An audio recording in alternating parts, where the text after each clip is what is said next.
Welcome to another episode of The Brand Called You, a podcast and podcast show that brings you leadership lessons, knowledge, experience, and wisdom from hundreds of successful individuals from around the world.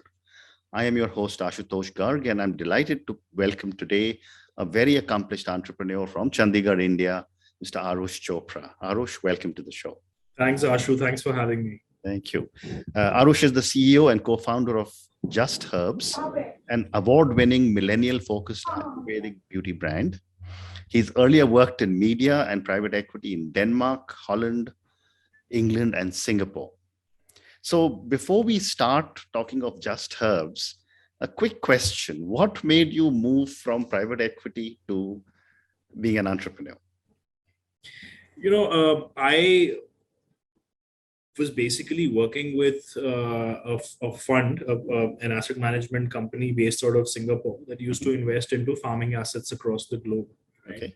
And what I was seeing continuously is that all the investments that the fund is closing out has a conscious consumption angle to it. Right? We're always paying a premium for certifications that the food has, etc. That and also looking at the markets in and around Singapore, like Vietnam, etc. When we would speak to clients, we would talk about things like the high demographic dividend, young populations, high disposable incomes, etc. Right? And I'm like, wait a minute, that is true of India. I mean, you take 3 or 4 of these island nations together, and there's probably more people in Uttar Pradesh. Right. So anything consumer focused, there's a massive opportunity back home. Mm-hmm. And at the age and stage where my wife and I, who's also my co-founder, Megha, we decided that this is the right time for us to take the plunge and go back home and start up. Right? Now the question was that, what do we work? What do we do? Right? Like which sector? And why not food? Why not something else? Why beauty? 2 things there. I think, so my mother happens to be a biochemist, and in Chandigarh, she was actually, after we had grown up, etc., she started dabbling with some lotions and potions. She would make those, uptons and creams, etc. And it was not good enough to be called a business yet, but the products were super effective, which I would share with Megha. And we were dating in college, and she and her friends would love those. So that was always at the back of my mind. And I'm like, let's go back, let's get the supply chain right. Let's brand this stuff. Let's create more products, and let's see if we can create a brand out of it. So that's how it happened. It wasn't really about, there's an Ayurveda boom and let's go make money out of it. It was more about, that there is a product, there's a passion project that my mom is involved with. Let me see if I can, make that big and, do something with it. So that's how it started. How amazing. So, from the time you started Just Herbs to now when you've been getting awards, what have been some of your challenges and some of your learnings? So I think for me, when we came back, there was not even there was no alignment whatsoever from people around me on if this is the right thing to do or not. Right? People would tell me, why does the world need yet another natural beauty brand, right? And that's what people are saying even today to somebody who wants to start a new D2C brand in any space. There's so much competition. I've been hearing this phrase being repeated for the past 8 to 10 years, and yet there are opportunities being created and businesses being made and sold and exited year after year. Correct. My thing was no different. I came back, Punjabi relatives telling me, why don't you migrate to Australia? Why don't you go to Canada? Who comes back to India giving up the comfortable life of Singapore? You must be mad. And on top of that, you want to start a business. And on top of that, you don't even want to have an office in a Delhi or a Bombay, of all places. You want to start it in Chandigarh, which is the so-called, retired people's city, as they call it. I strongly disagree, but that's the commonly held belief. So we just heard that, and we just decided that we'll just keep our head down and work. And the work in the initial days was basically with zero capital, right? So we were practically bootstrapped in the first 4 to 5 years of our journey. Our customers funded us during that time. I remember we had a 4 lakh bank limit and my own savings and my own credit card that I was using to run my business. So I think the learnings were immense, right? From I have no background in digital marketing, and digital was the channel of choice for us, because for a young company, who can't take too much credit risk, which is inherent in every other distribution channel. And you would know that, Ashutosh, you with the brands you would have dealt with. So as a young company, we couldn't afford that. So the online channel was the go-to sort of channel for us. And I had to learn that with my own credit card, how Facebook ads work, how Google advertising works, etc. So did all of that on the one end. On the other end, we need a good product. We need the product has to be liked by people. We need to set the supply chain in place. The packaging has to be good. So all of those things, we basically did it all from scratch. We started from a small room with just the three of us, Megha, my mother and myself, and we had one more person for operations, and that's how we really started. Wow. To today, we're about 100+ people, running this venture. Amazing. What an amazing journey. So, when I was reading about you, I was a little fascinated by the phrase, a millennial focused Ayurvedic beauty brand. Yeah. Help me understand why you have segmented the market so finely. So, Ayurveda, so we're not pioneers in any way, right? I mean, we recognize that Ayurveda has existed for a very long time. That's number one. Number two is that beauty itself is a very fragmented market. There's enough and more beauty brands out there, all serving a niche. It's not a winner takes all market, right? So, and if we had to take Ayurveda, which is fascinating, by the way, more than 30 to 40,000 herbs codified, written down thousands of years ago. Yep. And if you had to really make sense of it and sell it to the real consumer of India, that is the millennial consumer, 35 years and under, right? I mean, and to that consumer, if you're going to talk from a pedestal, right? So the problem with Ayurveda is that it's either over intellectualized, so much so that it becomes very esoteric for a normal person to appreciate it. It becomes slightly highbrow, if you may. Or the other problem is that it's oversimplified, so that it's reduced to the picture of a leaf on a label and the words Ayurvedic are written on it, right? We didn't want to do any of that. We wanted to say, okay, can we take something which is, very intelligent, has a sort of history tradition behind it, and can we communicate that through product formats which the regular, modern day millennial consumer can appreciate. So how this sort of effort manifests itself in our products and the way we make our products is that we are actually India's first beauty company to crowdsource product development, right? So what we do is our product creation typically happens is in a way that it's all the idea for the product comes from the consumer through social media. We actually create prototypes of the product. Those prototypes are shipped to people. They grade those samples, they give us feedback, and all of this happens through social, and there's a lot of buzz created before the product launch, and then finally the product is launched. So it's a way to democratize, the way beauty has been sort of run in this country and even globally, right? So globally, typically, it's been a very top-down sort of a business where you create trends and demand by, advertising, and what's really missing is the voice of the consumer. So we saw that the millennial consumer wants engagement in everything, right? It's not like, the millennial consumer isn't about, I'll accept what I'm served. I will seek out what I want. I want to watch what I want. So there's Netflix. I want to eat what I want to eat. So there's Zomato. Why should my beauty products be top down? Why can't a company out there create products on demand, right? For my unique problems. And the internet allows you to do that because there's unlimited shelf space, right? There's no such problem. You can launch products at lightning speed, and we make our products, by the way, so we don't get it manufactured anywhere. So it's a vertically integrated operation, right? So the speed to market is critical for us. So, and we crowdsource our products. The other way, I think, this millennial focus is at the products themselves, right? So I'll give you an example. So we have products which have an Ayurvedic twist, but are in a very modern format. For example, we have something called the Saptajal, which is a micellar water, a makeup remover, right? It's not like we're a pioneer in making a makeup remover, but we are a pioneer in making the makeup remover with Ayurvedic ingredients. So it has Tulsi Jal, Triphala Jal, etc. So it's nurturing as well as it's high performance as well. Similarly, we have a BB cream, which we call the skin tint, which is an Ayurvedic BB cream. We have lipsticks, which are made with ghee and sesame oil. We have a lip and cheek tint, which the young female population is loving, by the way. Again, made with rice starch and other Ayurvedic herbs. So it's a promise of wholesome beauty that millennials can relate to, which kind of draws upon the traditional practices of Ayurveda. So it's like modern products with traditional practices. That's essentially what the brand is all about. Oh, fascinating. So tell me, what is the reason or what is changing in the millennial consumer that there is such a big demand for Ayurvedic products, especially in the face of all international beauty brands also being present in India? Yeah.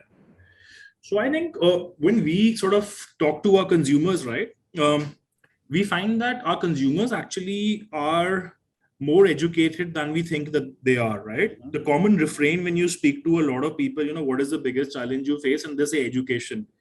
We have to explain to the consumer, blah, blah, blah. And well, that was true when we started out. I think we were probably being paraben free and free from XYZ used to be a novelty. Well, now it's just hygiene, right? I mean, your products better be free from all those things because the consumer actually expects that. So that the pace at which that education has happened, right? And people have now graduated from just smelling products to, reading the back labels, etc. I think that is absolutely fascinating, right? So, just saying that you're Ayurvedic also doesn't really cut it, right? I mean, people are demanding more, people want to know more, they're more evolved, and that's what typically happens. I mean, from my experience living in Singapore and the more advanced beauty markets around Singapore, like Japan, Korea, etc. I mean, I expected that to happen in India, and I think it's already started happening, and we still have a very, very long way to go. Oh, absolutely. Yeah. So, you mentioned a few minutes ago about 30,000 odd products that are available in Ayurveda. Where is the knowledge of Ayurveda sitting? I think it's sitting, it's very much, that's the best part, right? So with Ayurveda, everything is codified, right? So it's there. I mean, there are texts out there,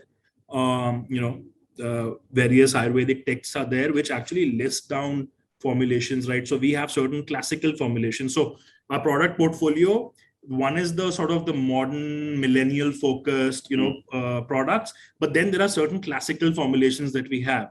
We have one called the Kinshukadi Tail, which is basically, if you know Dhak Ka Fool, right? It's a flame of the forest, it's called in English. Wonderful flower. It's cooked in 17 herbs in sesame oil, in a deg, in the traditional way, and the little oil is prepared, which imparts glow to your face, right? So there's that. And then there's the Bhringraj oil, which is basically a classical formulation. I mean, we didn't come up with it. It's already there in those texts. The knowledge is all there. It's just about how you make it, Interesting. It's a lot like food, right? I mean, the same dish can taste completely different at different restaurants based on how the chef has prepared it using and the ingredients that they've used. So the knowledge is not the big issue with Ayurveda. It's all there. It's about how well you use it, to create products. Very interesting. And, there are some very major players in the Ayurvedic space, huge players, whether it's a Baidyanath or a Dabur or a Himalayan, there are many, many more. How are you differentiating Just Herbs from these big players? I think we are basically, so first of all, we don't think of ourselves as an Ayurvedic player or anything of that sort. We don't even think of ourselves as a skincare or a makeup company. I think we are a beauty company, right? And we, as a beauty company, we imagine beauty to be a certain way. We imagine a world where beauty should be and where it should go. And our products and everything that we do is basically, making us one step closer to that. For example, we believe that everything that you use should be wholesome, right? If you expect that out of your food, you should also expect that out of your skincare products. If Ayurveda can help us realize that mission, we will use Ayurveda for that. And that's basically what we're doing. Whether we make makeup, whether we make skincare, whether we make hair care. Right? So in that sense, when you use that thinking and then on top of that, you add a layer of being consumer first with the crowdsourcing and the whole sort of social media, etc. You're in a very different space then, right? Then you're not competing with anyone. You're basically making the competition irrelevant. That's where that's the way we have been, at least our vision is and what we've been thinking about. Very interesting. And yet, Arush, there are a lot of questions that still remain about Ayurvedic formulations in whichever segment you're in. Yeah. How are you addressing some of these challenges? No, absolutely. And the questions are also very valid. I think if you're alluding to the fact that, a lot of people can get away with calling things Ayurvedic and organic just by putting a picture of a leaf on the label. Correct. I think we personally have been the biggest proponents of full ingredient disclosure on our products, which we continue to do. So Ayurvedic is one thing, but the certification of the ingredients that go into the products, we've taken a lot of care to kind of make those formulas absolutely pure. The supply chain, in fact, all of it is something, because we produce the products ourselves, so we're able to control all of that, right? So it's Ayurvedic, but it's over and beyond, as far as we are concerned. And how critical is good packaging for Ayurvedic brands? I think for everybody, right? I mean, Ayurvedic or not, I think packaging plays a major role, both functionally, and it has to be attractive as well for the consumer, and sustainable as well. So that's the third thing that has become extremely important for us. So we've been taking initiatives in all the three directions. I think in terms of even our e-commerce packages do not use even an inch of plastic anymore. And I see a lot of companies have started adopting that, but we were among the first few to do that. We in fact started using a lot of waste paper, shred it, and use that as fillers into our boxes. A few customers said that, you call yourself, your products are expensive, but look, you've put waste paper inside and all that. We did get that a bit because, the transition was happening, but surprisingly over the last year or so, I think that's completely stopped because everybody's now kind of saying that this is actually the way to be. So there's paper bubble wrap, the plastic bubble wrap is gone, so definitely sustainability has also become a very important part of that conversation. And sustainability is also a big factor in the mind of the millennial buyer. Absolutely. Absolutely. Wonderful. So, I was speaking to someone else also on Ayurveda, and one of the things that they said was that the reason Ayurveda has been slow in terms of being accepted in the world markets is because there wasn't enough collaboration between educational institutions and the corporate sectors. Absolutely. What is your perspective? No, that's 100% true. I think we cannot work in a vacuum. There's two things to this, right? So there's that, and there's also the fact that I don't know if you're familiar, but what Edward Said calls Orientalism, there's a bit of that as well. There's a bit of disdain for, if I may say, things which originate out of India, usually have a slight disadvantage, saying that this is unproven, etc. Well, Ayurveda has its own sort of way of doing things, right? I mean, if a heavy metal is talked about in Ayurveda as being beneficial for the body, and the Western point of view might be opposed, does not mean that the Ayurvedic view is wrong or anything. It's just an alternative view of looking at the same thing, right? We don't do ingestibles, we're only topical. So that example may not apply to us, but I'm just trying to drive the point that that sort of dichotomy between the two ways of looking at it will always be there. I've experienced that in Singapore, where I've come across traditional Chinese medicine, TCM, which is the Ayurveda of China, right? Again, a very long history, a lot of culture, a lot of herbs, medicinal plants, etc. There, same thing, right? So not surprised. But also, if something is backed by science, etc., it appeals more to your left brain, which I think Ayurveda could do with. And also some of the misadventures that have happened in India have raised certain question marks around a lot of companies, doing a little bit of hanky-panky with products that are so-called Ayurvedic products. So yeah, all that is there, but I think that doesn't really take away from the fact that something that's existed for 5,000 of years, right, and still sort of is going strong, codified, written down, exacting principles, right, which exactly tell you what to do, in what proportions to use herbs, plants, and flowers. If it gets lost in the translation, it's a different thing. You may disagree with it, it's a different thing, but it is there. It does have merit. Fantastic. So one more question on Ayurveda, and then I've got a couple of more questions. How is the export market for Ayurvedic beauty products picking up? No, it's been fabulous. So For us, in fact, the South Asia region was really good. I mean, beyond the traditional markets of Europe and US, I think markets like Vietnam and the Middle East has been very, very good. Right now, we're focused on India mainly, but before the pandemic, exports was also a very good part of the piece. There's a lot of acceptance here. Okay. So things like turmeric, things like neem have always existed. And now we have a serum called the Gotu Kola and Indian Ginseng serum. Indian ginseng is basically ashwagandha. Gotu Kola is nothing but Brahmi, right? But these two words have been trending. So Gotu Kola has been trending in the US as the latest anti-aging breakthrough from the herbal side of things, and it's trending in Korea by the name Sisa, right? Which is another trending ingredient. So it's not that it's so the herbs the knowledge is so vast in Ayurveda that sometimes we Indians don't know that, what we've been buying, thinking of a fad from a foreign country is actually very desi. It actually grows in our backyard. That's what I think. Going back to your question, I think that is where the opportunity is. Amazing. To make the millennial consumer aware of that and make, what's growing in your backyard really sexy for them. I think that's where the opportunity is for brands like us. Fabulous. So my last question to you now, Arush, and this is for many, many young individuals who will be listening to our conversation.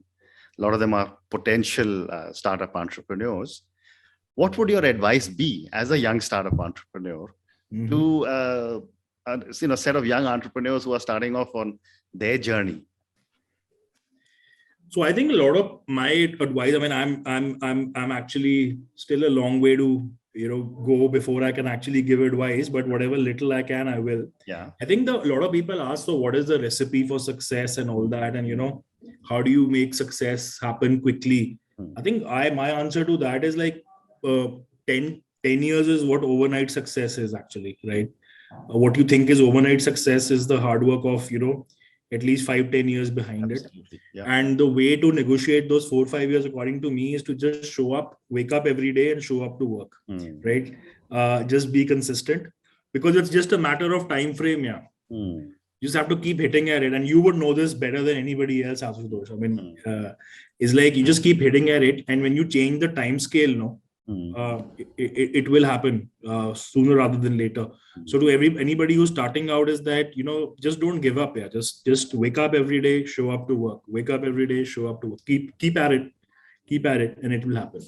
Wonderful. Persistence, what is what you're saying? Persistence. Absolutely. You think like a scientist. Yeah. You do so many experiments and you fail. Yeah. And each of those experiments, each of those failures are actually data points for you.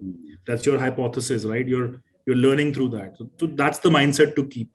Easier said than done, but that's what is needed. Fascinating. Yeah. Arush, on that note, thank you so much. It's been such a privilege speaking to you. Thank you for talking to me in such depth about Just Herbs, why you are making this into such a highly targeted and millennial-focused beauty brand. And thank you for so much work that you're doing in Ayurveda. Good luck to you. Thank you very much, Ashutosh. It was a pleasure. Thank you for listening to the Brand Called You videocast and podcast, a platform that brings you knowledge, experience, and wisdom of hundreds of successful individuals from around the world.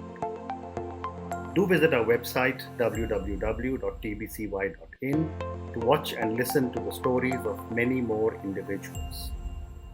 You can also follow us on YouTube, Facebook, Instagram, and Twitter. Just search for the Brand Called You.